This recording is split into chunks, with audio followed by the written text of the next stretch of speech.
Hi friends, ఎలా ఉన్నారు? ఈరోజైతే సైంటిస్ట్కి మనము టేబుల్ ఎలా రెడీ చేసుకోవాలో చెప్తున్నాను చూడండి. ఎప్పుడైనా సైంటిస్ట్కి కావాల్సినవి ఇయే థింగ్స్ అండి. దీనికంటే ఇంకెక్కువేం ఉండవు. ఇది తీసుకుంటే చాలు. 5 బౌల్ తీసుకోవాలి. ఎందుకంటే స్పిరిట్ వేసుకోవడానికి ఒకటి, అనస్థిసియా నిగ్నోకెల్ ఇంజెక్షన్ ఉంటుంది కదా, అది వేసుకోవడానికి ఒకటి, అలా స్పిరిట్ వేసుకోవడానికి, ఎన్ఎస్ వేసుకోవడానికి.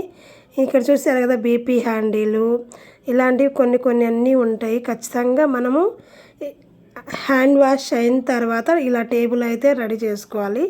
ఇక్కడ థింగ్స్ మీకు తెలుసు అనుకుంటున్నాను. పేరు చెప్పమని కామెంట్ చేస్తే పేరు చెప్తాను తప్పకుండా. కానీ ప్రతి ఒక్కదానికి మనం ఇలా తీసుకోవడం ద్వారా నేనైతే మీకేమైనా హెల్ప్ అయిద్దామని నేను ఇలా వీడియో అయితే చేశాను. ఖచ్చితంగా సైంటిస్ట్ దానికి ఇదైతే చాలా అవసరము.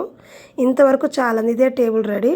ఇదైతే మనం సైంటిస్ట్కి రెడీ చేసేటప్పుడు కావాల్సినవి ఈ డ్రగ్స్ ఆల్మోస్ట్ ఓటీ అసిస్టెంట్సే అనస్థిసియా డాక్టర్లే రెడీ చేసి పెట్టుకుంటారు. అలానే ప్రతి ఒక్కదానికి ఇవన్నీ మనం రెడీ చేసుకోవాలి. ఖచ్చితంగా కావాలి. ఈటీ ట్యూబ్ కావాలి. ఖచ్చితంగా ఇంజెక్షన్లు మనం ముందుగానే లోడ్ చేసుకొని పెట్టుకోవాలి.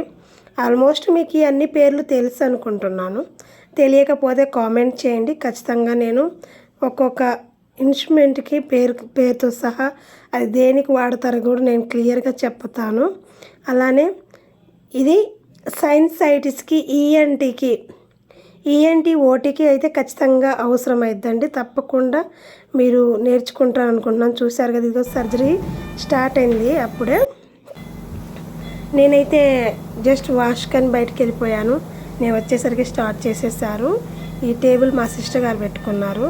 కానీ చూశారు కదా, ఇది మన నోస్ అండి. నోస్ లోపలి భాగము, ముక్కు, అదే చెప్తారు కదా తెలుగులో ముక్కు కండ పెరిగిందని, అది